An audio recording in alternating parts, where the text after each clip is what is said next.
तुमच्या आयुष्यातल्या समस्यांवरती तुम्हाला जर उपाय हवा असेल, श्री स्वामी समर्थ महाराजांचा आशीर्वाद हवा असेल, तर ह्या उपायांसाठी तुम्ही आता आमच्या ऑफिसला देखील येऊ शकता. या ऑफिसमध्ये इथे तुम्हाला मी माझ्या पूजेमधल्या, नित्य पूजेमधल्या पादुका श्री स्वामी समर्थ महाराजांच्या आणून ठेवलेल्या आहेत. दर्शन हे फक्त दर गुरुवारी चालू असणार आहे.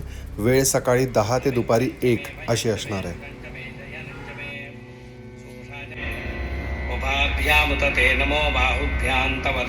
आणि इथे तुम्हाला बघायला मिळतील असे उपाय जे तुम्ही दर्शन घेऊन हे उपाय घेऊ शकता. आणि या उपायांना जर समजा तुम्ही प्रत्यक्षात आणलं, हे उपाय तुम्ही केलेत, तर स्वामींचा आशीर्वाद आणि तुमची आध्यात्मिक उपासना, त्याच्यामुळे तुमच्या समस्यांवरती तुम्हाला काही ना काहीतरी मार्ग मिळायला मदत होऊ शकते. अर्थात कष्टाला पर्याय नाहीये हे मी नेहमी सांगत असतो, पण त्यासोबत आपल्या स्वामी समर्थांचा आशीर्वाद आपल्या पाठीशी असेल तर मग अशक्य ही शक्य करतील स्वामी. शिरीष कुलकर्णी, श्री श्रद्धा ॲस्ट्रॉलॉजी.